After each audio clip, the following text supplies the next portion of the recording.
Good afternoon and welcome to another episode of CTLN Opinion Plus, where we have conversations about issues and concerns of the Latino community. Today, we are joined by Adrienne Cochrane, Chief Executive Officer of YWCA Hartford Region. Welcome and thank you for joining us, Adrienne. Thank you so much. It's such a pleasure to be here. I appreciate you taking the time. So let's go a little bit about your extensive background. I know you are an expert in inequality, women empowerment, promoting change opportunities, and working with economically underserved communities. And it has earned you many recognitions. Because of this, you were honored as one of the 100 most influential Blacks in Connecticut by the Connecticut State Conference of NAACP branches. Adrienne, it's great to have you to speak with us today, and thank you all. Thank you for all the work you do. Thank you. So I want to begin with, I know you've been with YWCA since 2018. Yes. Can you please let us know a little bit about the mission, its mission statement, and what are some of the programs and services that it provides for the community? Hartford region. Absolutely, my pleasure. So first of all, we are a 154-year-old organization. Our mission is dedicated to eliminating racism, empowering women, and promoting peace, justice, freedom, and dignity for all. Our vision is to become a community with unlimited opportunities to unlimit opportunities. And what this means for us is that we serve communities. And let me just make a point that I think many people don't realize. All of our YWCAs are dedicated to helping women and girls and their families. But most people don't realize that we emphasize women and girls of color, Black and brown women and girls in our community. Because when we talk about eliminating racism, who else would we be eliminating racism for? We pursue our mission through advocacy, through our programs and services, and we serve approximately 2,000 individuals and families, women and girls and families each year. In terms of our services, we're very proud of our 4 early learning centers. We also have a Kids Link program, which is before and after school. We have an emergency and permanent supportive housing for homeless women through our Sora Mundi Commons, which is actually attached to this building. We have youth leadership development through the Young Women's Leadership Corps, and that's for middle and high school young girls. And we also have YW Career Women, where now we are in 2 community colleges, Capital and Manchester community colleges. And this program is designed to assist women with children who are trying to manage, all of the things that go with managing a household, but also trying to complete a degree so that they can help to bring financial security for their family. Racial justice awareness through our community engagement and advocacy programs shows up with our annual Stand Against Racism. And this is every April. And it's an opportunity for all communities to come together so that we can all continue our work to be anti-racist. Absolutely. And last but far from least, the Denise L. Napier Money Conference for Women.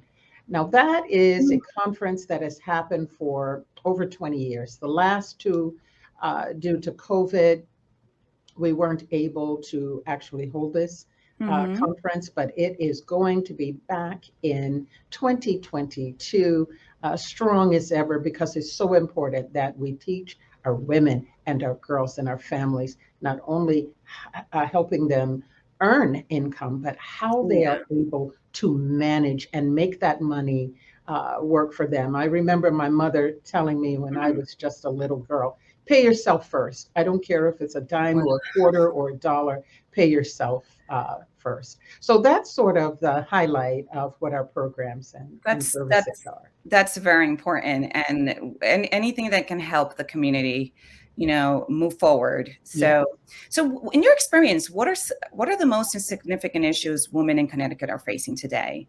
I know you have all these great programs offering, but what do you see that they lack? So certainly we know that the COVID pandemic and then the other pandemics that we experienced simultaneously certainly have had a disproportionate impact on Yeah. women and girls. So we saw women leave the workforce in droves. And I think some of the Yeah. reasons why that would be are sort of obvious. The kids aren't in school, everything is sort of shut down. Work in many instances was shut down. Everybody is not able to necessarily work, from home.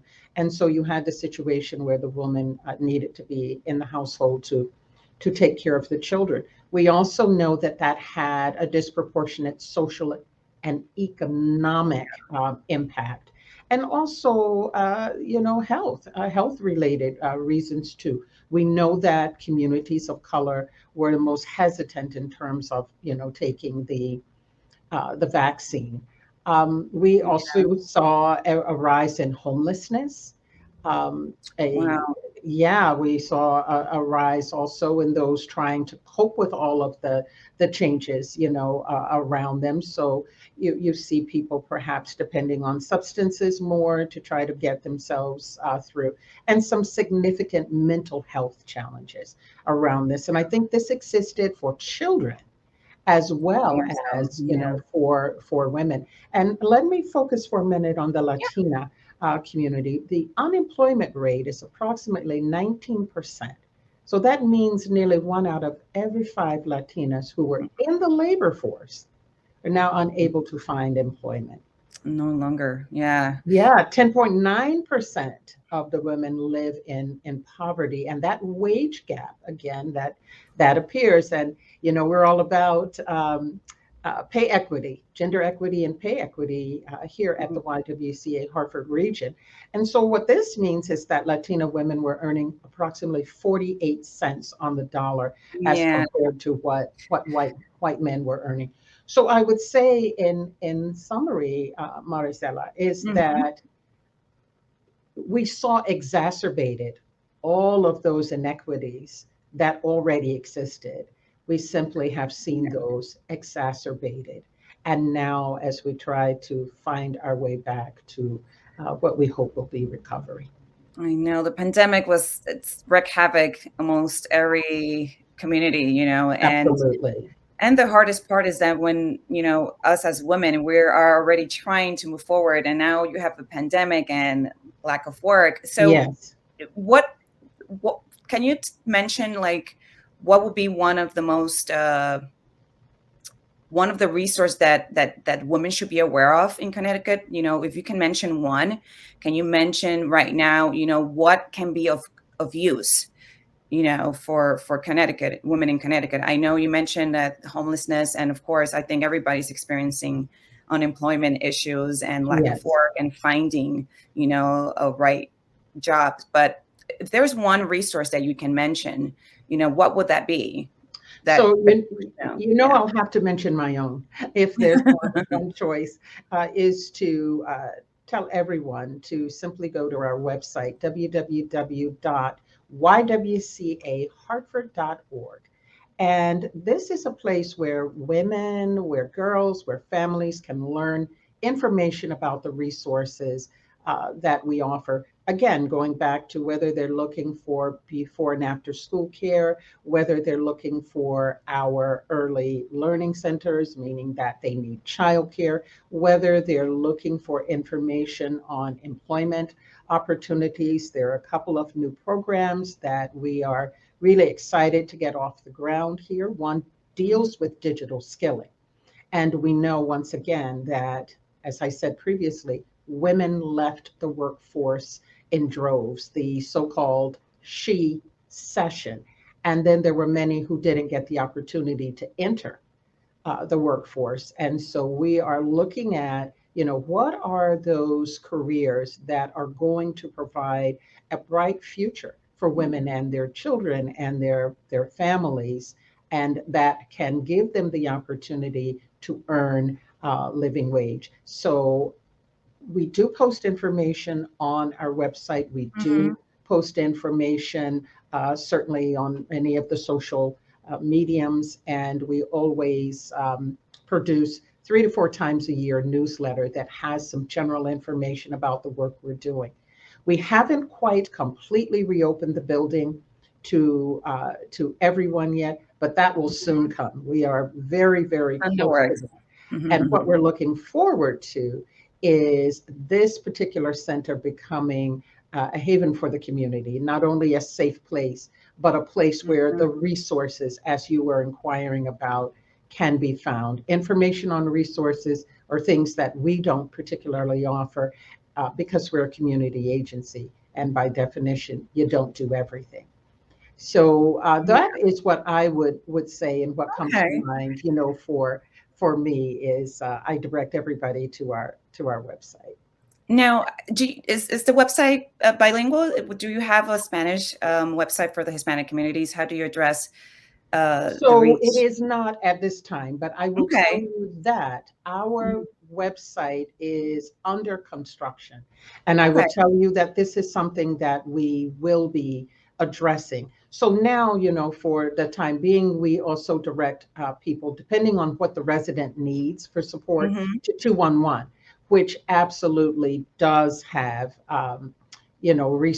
resources in Spanish also, and Spanish speaking operators to assist. But that is something in the very near future that the YWCA certainly will be doing, because again, when we're talking about communities of color, then we Hmm. also want to be positioned to communicate, Right. with those communities. Right. So for now, 211 will actually help somebody who speak Spanish only. It will. It Right. will.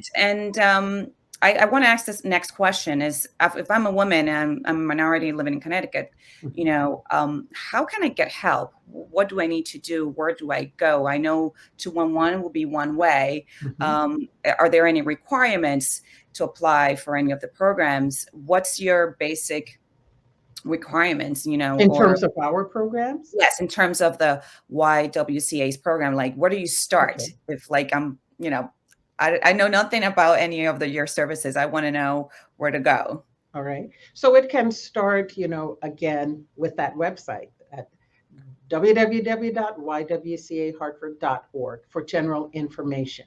The other way that you can get information is, and again, the doors are not yet open to Mhm. the public, but just coming to the building itself, because even inside of our building, there's a little mini resource table that our Okay. wonderful, wonderful customer service manager, Vanessa, does manage that. And I can tell you there are resources there in a couple of languages, which include Spanish, There because we many go. of our community partners, people that we are working with, services that we agree to either post on our bulletin board or to place in our lobby, recognize that you have people that are speaking languages other than English. I do want to also add that we do have Spanish speaking staff here.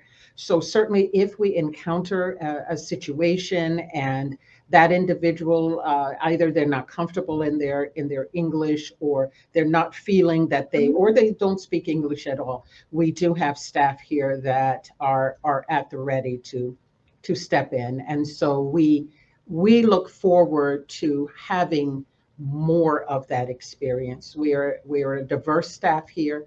We represent a diverse community. And again, we want to make sure that we are positioning ourselves to serve all of our community. Yeah.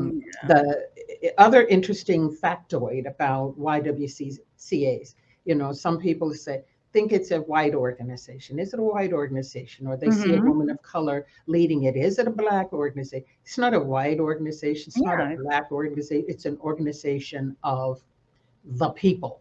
And YWCAs in communities belong to the people. And that's Lovely. exactly how we see our organization. And it's why we can't wait to be able to open our doors again, and to be able to unveil some of the initiatives that we will undertake that is going to make this building at 135 Broad Street more of not a building that's just in the community, It's more but a accessible. building and a place that belongs to the community. So we have very broad vision That's about how well, to do that.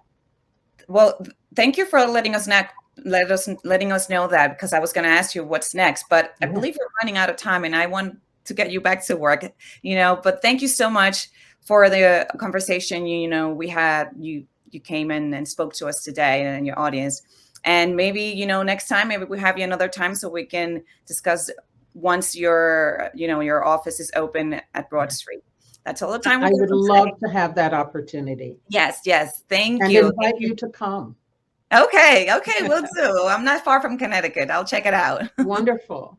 Thank you so much, Adrienne, again, for taking the time. Have a great day. Thank you. You as well. All Bye-bye. right. That is all the time we have for today. Thank you so much for joining us. And don't forget to join us for another episode in 2 weeks. For more information about our discussion today, check out our web story on ctlatinonews.com. Follow us on Twitter at CT Latino News and Instagram at CT_Latino News. I'm your host, Maricela Baez with CTLN Opinion Plus. See you next time.